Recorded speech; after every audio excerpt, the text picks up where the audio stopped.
The hearing room was packed, every camera fixed, every microphone live. When Stephen Miller leaned forward and hurled a line that made jaws drop across the nation.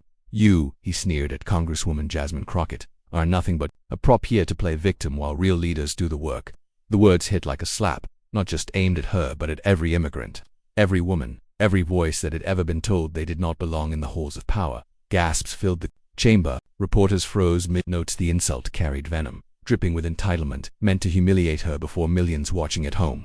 Miller's face glowed red under the harsh lights, his eyes sharp and unyielding, his tone that of a man who believed cruelty was strength. But Jasmine Crockett did not shrink. She leaned back, calm and flustered, her silence more powerful than 100 rebuttals. The corner of her lips curved upward, the faintest smirk that told the room she was not shaken. That silence unsettled Miller more than any shouted retort. He shifted in his seat, his anger flaring higher as though he could feel the power slipping from his hands. The cameras captured every flicker of emotion, Miller's desperation, Crockett's poise, the crowd's restless anticipation. This was no ordinary exchange. It was a collision of arrogance and resilience, of a man convinced he could crush, and a woman prepared to prove him wrong. No one in that chamber knew what was coming next. They could not have predicted the revelation about to surface, the kind of revelation that would not only silence Stephen Miller but send shockwaves far beyond the walls of Congress, because Jasmine Crockett was about to change everything. What made this confrontation different from the countless others on Capitol Hill was not just the insult itself, it was what it represented. This was not Miller versus Crockett alone. This was a standoff over what kind of America the nation wanted to be. One voice sneered that power was only for the entitled few, while the other embodied the struggle of communities who had been silenced for far too long. Stephen Miller had long been a symbol of exclusion, his policies and rhetoric dripping with contempt for immigrants, for diversity, for anyone who challenged his narrow vision of the country. His words were sharp weapons, meant to draw blood, to remind people of their place. But Jasmine Crockett's .com in the face of his fury symbolized something larger, the resilience of voices once pushed to the margins, refusing now to be silenced. The crowd in the chamber leaned forward. They felt the weight of history pressing down. This was not a mere clash of personalities, it was a mirror held up to America's soul. Would fear and arrogance rule the room, or would dignity and truth hold their ground? Social media lit up within seconds. Clips of Miller's outburst spread like wildfire. Tweets, TikToks, and posts carried captions like "Here he goes again and she better destroy him." Audiences from coast to coast braced for the fallout, and yet, what no one watching realized was that this battle was about to escalate beyond insults, because Jasmine Crockett had come prepared not with rage, not with shouting, but with something Miller could never have anticipated, evidence, a revelation so explosive it would shake the very foundation of his smug confidence. But in this moment, the tension was all about anticipation. The hero's silence was deafening, the villain's ranting grew louder, and the audience could sense the storm gathering. Something was about to break, something that would turn the smug grin on Miller's face into the look of a man who knew his empire was crumbling. And what happened next would leave the entire room in disbelief. To understand the weight of this moment, one had to understand Stephen Miller himself, the man who believed intimidation was his only weapon, and cruelty his badge of honor.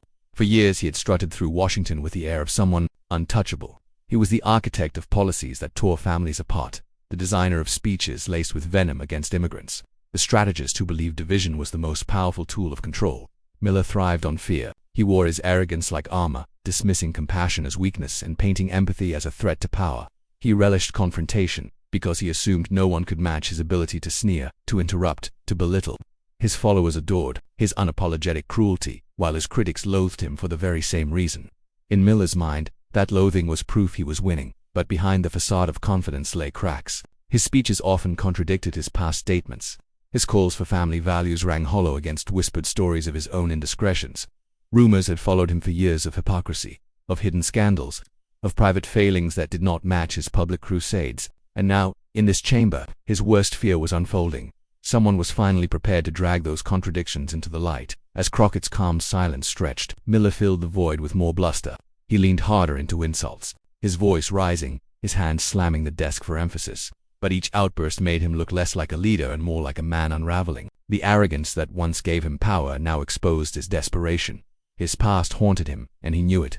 His obsession with control, his attempts to dominate every conversation, his need to insult rather than debate, it all pointed to insecurity. He could never admit he projected strength, but what shimmered beneath was fear. Fear of exposure, fear of losing control, fear of being humiliated by someone he had tried to dismiss as beneath him. And Crockett, she knew it. She could see the unraveling, the way his fury masked panic, the way his words carried more desperation than dominance. That was why she sat silent, smirking faintly, letting him bury himself deeper with every word. The audience did not know it yet, but this was the setup, their arrogance before the fall, the villain's own hubris tightening the noose.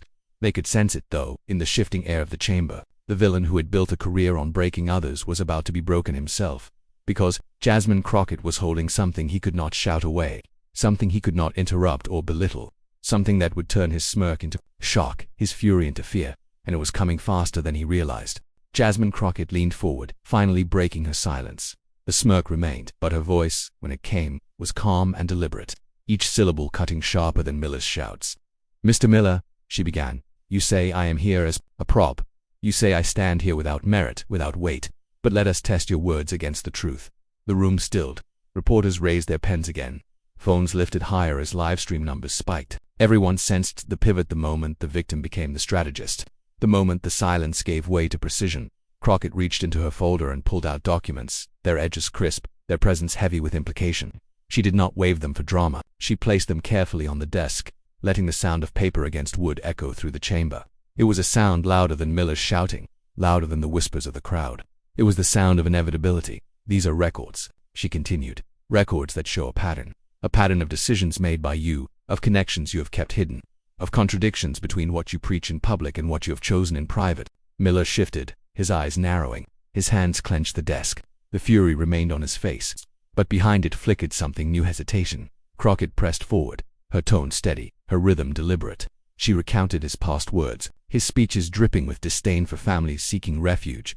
Then she laid out the hypocrisy, private emails suggesting exceptions for his own allies, moments where compassion was quietly extended behind the scenes for those who shared his ideology. The contradiction was damning, that this was not rage, this was strategy. She did not match his insults with insults. She matched his arrogance with facts, his fury with evidence. She unraveled him piece by piece, showing the cracks in his armor, turning his cruelty into weakness. And she did it all without raising her voice. Her calmness became its own weapon, her patience a mirror reflecting his desperation. Each word tightened the trap, each fact drew the audience deeper into her side. The crowd felt it, the tide turning. Miller, once dominant, now flailed in the quicksand of his own record. Crockett, once targeted, now controlled the floor with quiet foresight. This was her strategy, not to fight on his terms, but to redefine the battlefield. And as she spoke, the realization grew that Miller was no longer the hunter, he was the hunted. Then came the moment that cracked the chamber wide open. Crockett lifted the final sheet, her hand steady, her gaze locked on Miller. "And here," she declared, her voice firm enough to silence even the murmurs in the back rows, "is the part you never wanted the public to see." The cameras zoomed in, every lens caught the paper trembling slightly, not from her, but from the air thick with tension. On it were signatures, correspondences, threads that tied Miller to actions he had long denied. It was not speculation, it was not rumor, it was proof that while he had railed against diversity programs, he had quietly leveraged them for personal gain. Proof that while he had preached family values, his own records betrayed hypocrisy. Proof that his power was built not on strength, but on manipulation and lies. The room erupted, gasps, shouts, a swell of noise that reporters scrambled to capture. The feeds online exploded, hashtags igniting, commentators rushing to declare what everyone was witnessing in real time, the unraveling of Stephen Miller. And there he sat, stone still, his face drained of its earlier rage, his lips parted as if to speak, but no words came. The man who had built his career on never backing down, on never admitting weakness, was caught in the one place he could not escape, the truth. Crockett did not gloat. She did not raise her voice. She simply placed the papers down, folded her hands, and waited. The silence stretched, and in it, the weight of his hypocrisy pressed harder than any insult ever could. This was the climax, the moment the audience had been waiting for. The predator exposed, the tables turned, the truth crashing through the chamber like a tidal wave, and there was no going back. What happened inside that chamber did not stay within its walls. Within minutes, the clips spread across every platform, dissected in real time by millions of viewers on Twitter. Hashtags surged to the top of trending lists. Hashtag Crockett exposes Miller. Hashtag truth of arrogance. Hashtag the fall of Miller. On TikTok, creators looped the exact moment Miller's smirk vanished, pairing it with soundtracks of dramatic violins, captions reading "that face when the receipts drop." On Instagram, reels showed side-by-side comparisons of his earlier insults and the revelations Crockett had unleashed. Cable news anchors broke into programming, announcing it as a defining political confrontation. "A modern-day take," one declared. "The moment arrogance met its match," said another. Panelists debated the fallout, what it meant for Miller's credibility, what it symbolized for the larger political divide. But more powerful than the pundits were the ordinary voices pouring onto feeds. Immigrant families shared stories, saying Crockett's calm dismantling of cruelty felt like justice for the years of insults they had endured. Women of color called it a victory not just for one congresswoman, but for every professional who had ever been told they did not belong. Even critics of politics itself admitted that what they had witnessed was bigger than partisan debate. It was raw, human truth cutting through noise. In coffee shops, on college campuses, in living rooms, people replayed the moment, rewinding again and again to see Miller's expression collapse under the weight of evidence. Students described it as the kind of clip they would show their children years later, an example of how dignity defeats cruelty. Activists declared it proof that truth, when wielded with precision, could still shake power at its core. Even Miller's allies stumbled. Some issued vague defenses, others quietly distanced themselves. The silence from his strongest supporters spoke volumes, and through it all, Jasmine Crockett remained steady. She did not take victory laps or rush to interviews. Her words in the chamber were enough. Her restraint became part of the story, proof that her power came not from spectacle, but from strategy. The public saw the contrast clearly. On one side, arrogance unraveling.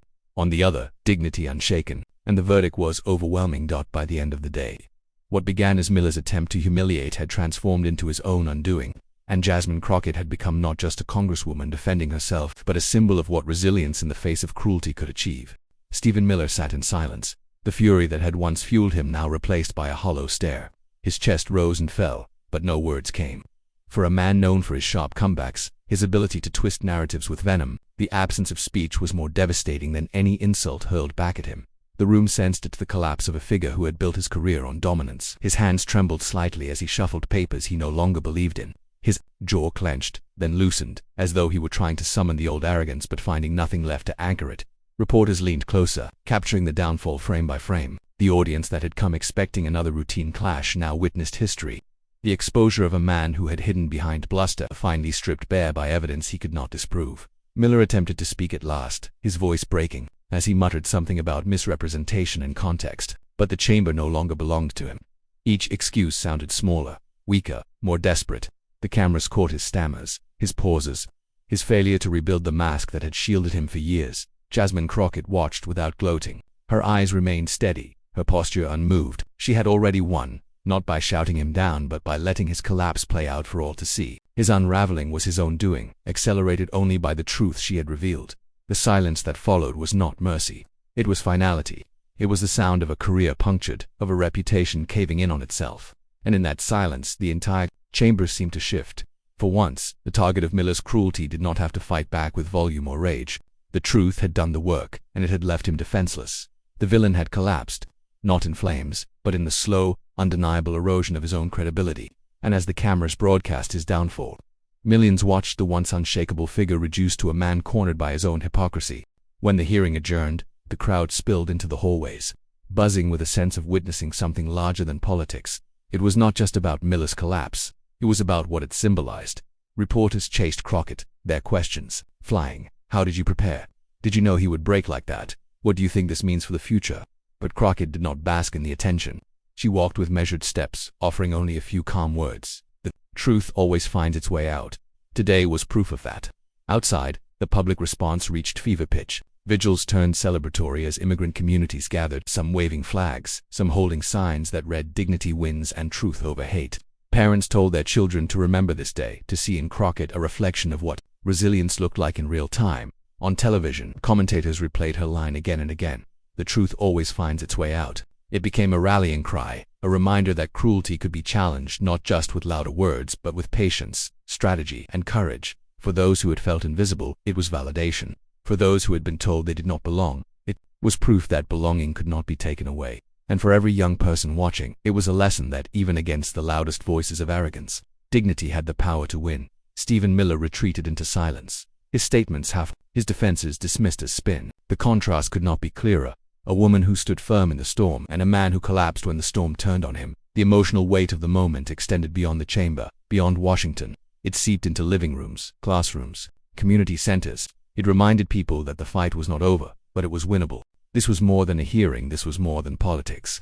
This was the story of arrogance undone by truth, of cruelty dismantled by dignity. Stephen Miller believed he could humiliate and dominate, but Jasmine Crockett showed the world that patience, preparation, and courage could shatter even the loudest walls of hate. And here is the moral clarity. Strength is not found in insults or intimidation. Strength is found in standing tall when the world tells you to shrink. Strength is in speaking the truth even when the room wants to silence you. What happened that day was unforgettable. It was a moment that will live far beyond headlines, far beyond viral clips. It was a reminder that justice is not abstract, it is alive, it breathes, it moves through the people who dare to stand for it. So let this not be where the story ends. Share this moment, carry it forward. Let it inspire you to speak up, to push back, to hold power accountable, because when dignity rises, arrogance falls. And when the truth is spoken, it cannot be silenced. Join the fight, be part of this movement. The future is waiting.